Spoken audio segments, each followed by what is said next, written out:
Merhaba sevgili takipçiler, Teknoloji YouTube kanalımıza hoş geldiniz. Bugün sizlerle beraber Apple lansmanında tanıtılan ve serinin 3. telefonu olma özelliğini taşıyan iPhone SE 2022'yi inceliyoruz.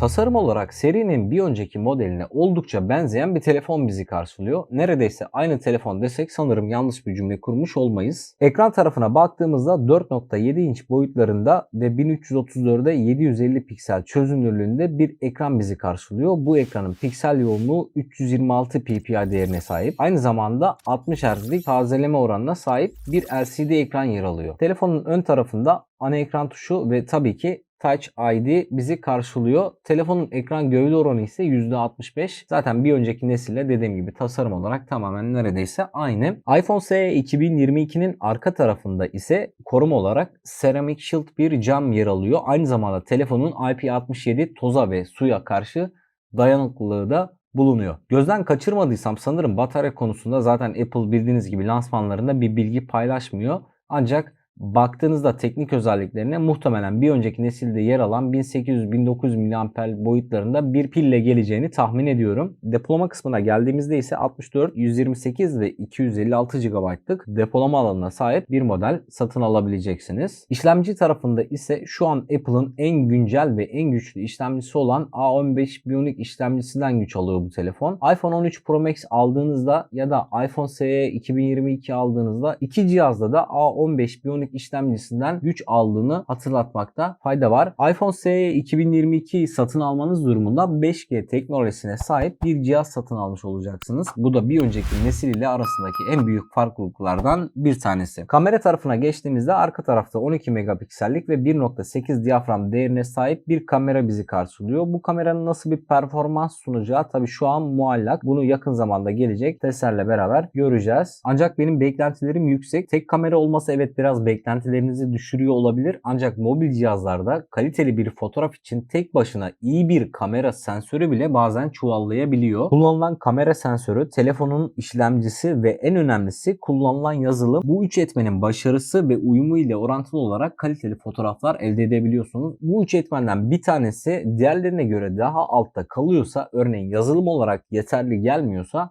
o zaman sensörünüz iyi olsa bile, işlemciniz iyi olsa bile telefonun size sunduğu fotoğraflar diğer modellere göre daha alt seviyede kalabiliyor. Kamera tarafında akıllı HDR4, fotoğrafik stiller, Deep Fusion ve Portrait modu gibi kamera özelliklerini de barındırıyor bu model. Ön tarafa geldiğimizde ise 7 megapiksellik bir selfie kamerası bizi karşılıyor. Dediğim gibi kamera konusunda neler sunacağını zaten yakın zamandaki testler sonucunda hep beraber göreceğiz. Satın almak istediğinizde renk olarak kırmızı, siyah ve beyaz renklerinden birisini satın alabiliyorsunuz. Türkiye fiyatının 11.000 TL civarında olması bekleniyor. 11 Mart Cuma günü itibariyle telefon siparişi açılacak. Aynı zamanda 18 Mart Cuma günü itibariyle raflarda yerini alacak diyelim. Evet, lansmandan kısa süre sonra iPhone SE 2022 hakkında bizim aktaracaklarımız bu kadardı. iPhone SE 2022 beklentilerinizi karşılıyor mu? Bu konuda yorumlarınızı bizimle paylaşırsanız sevinirim. Kanalımıza hala abone değilseniz abone olmayı ve yeni videolardan haberdar olabilmek adına bildirimleri açmayı unutmayın. Hayattaki seçimlerinizin sizi mutluluğa sevk etmesi dileğiyle şimdilik bizden bu kadar. Bir sonraki videoda görüşmek üzere. Kendinize iyi bakın.